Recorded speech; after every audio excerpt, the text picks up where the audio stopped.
मन का मंथन करो। राम राम राम।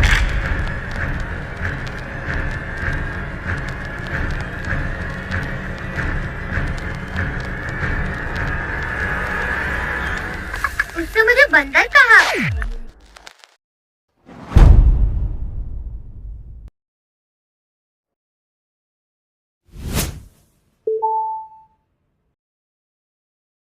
वानर। जब आप ये शब्द सुनते हैं तो ज्यादातर लोग इसका मतलब बंदरों से निकालते हैं, पर चलिए आज हम समझते हैं कि वाल्मीकि जी ने इस विषय पे क्या कहा है।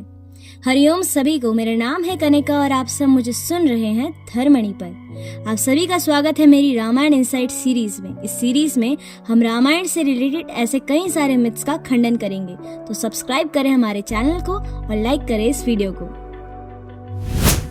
वनाचारणा ये शब्द इस्तेमाल किया गया है वाल्मीकि जी द्वारा वानरों के लिए। वनाचारणा का अर्थ होता है जो लोग वन में विचरते हैं। ये साधारण इंसानों से भिन्न नहीं होते। जैसे नगर में रहने वालों को नगरवासी कहेंगे, वैसे ही वन में रहने वालों को वनाचारणा कहेंगे। इसका रेफरेंस हमें मिलता है अरण्यकांड के 73 सर्ग में।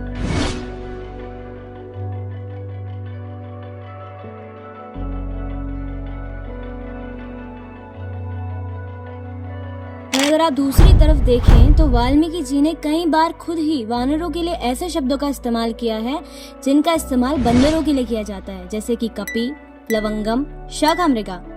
पर आइए चलते हैं, इसे भी समझते हैं। धर्म अर्थ काम मोक्षाणाम उपदेशम समन्वितम पूर्ववृत्त कथायुक्तम इतिहासम प्रचक्षते।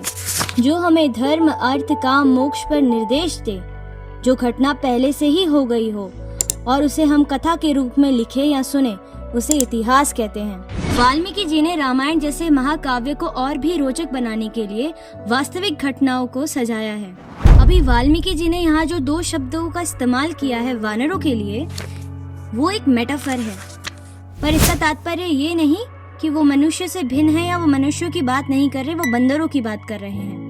वो वन में रहने वाले वनचारणों को कंपेयर कर रहे हैं बंदरों से। बंदर बहुत एक्टिव होते हैं, तो उसी चीज को समझाने के लिए उन्होंने वानरों को भी ये शब्द दिया। किष्किंधा कांड के दूसरे सर्ग के 24वें श्लोक में ही सुग्रीव जी हनुमान जी से ये कहते हैं कि आप अपने प्राकृतिक रूप में जाइए। तो इससे हमें ये समझ आता है कि हनुमान जी मनुष्य ही थे जो शायद बंदरों जैसा अनुकरण करते थे।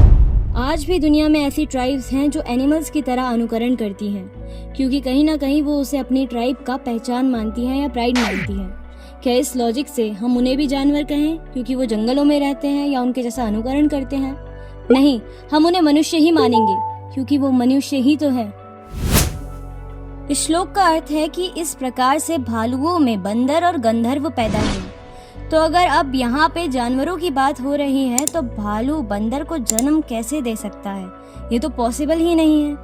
जो भी डिस्क्रिप्शन वाल्मीकि जी देते हैं वानरों का, उसे देखकर कोई भी उन्हें बंदर तो नहीं मानेगा। बाल कांड के 17वें सर्ग में वाल्मीकि जी वानरों के विषय में ये कहते हैं कि वो बलवान, शूरवीर, नितज्ञ, बुद्धिमान, इच्छा अनुसार रूप धारण करने वाले और विष्णु समान पराक्रमी थे। इसी सर्ग के एक श्लोक में बताया गया है कि महान सिद्ध पुरुषों और ऋषियों ने वानरों को जन्म दिया है, तो भला एक मनुष्य बंदर को जन्म कैसे दे सकता है?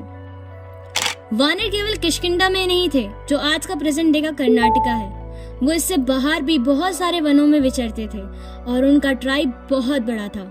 अगर आप वाल्मीकि रामायण को इतिहास मानते हैं तो ये आपके लिए भी समझना जरूरी है कि एक बंदर किस प्रकार से इतना बुद्धिमान, वेदों में निपुण और शूरवीर हो सकता है। वहां पे मनुष्य की बात की गई है। तो ये हमारे लिए बेहतर रहेगा कि हम वाल्मीकि जी ने जो हमें समझाया उसे अच्छे से समझें, ना कि सुनी सुनाई बातों पर विश्वास करें। तो हमारी आज की वीडियो के लिए बस इतना ही। मैं आशा करती हूँ कि आप सभी को मेरी ये वीडियो पसंद आई होगी।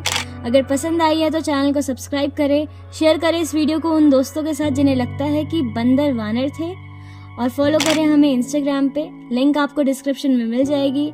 और नोटिफिकेशन मिस ना करने के लिए सब्सक्राइब तो जरूर ही कर देना। मिलते हैं आपको नेक्स्ट वीडियो में। मैं आशा करती हूँ आपका दिन मंगल में हो। हरि ओम तत्सत।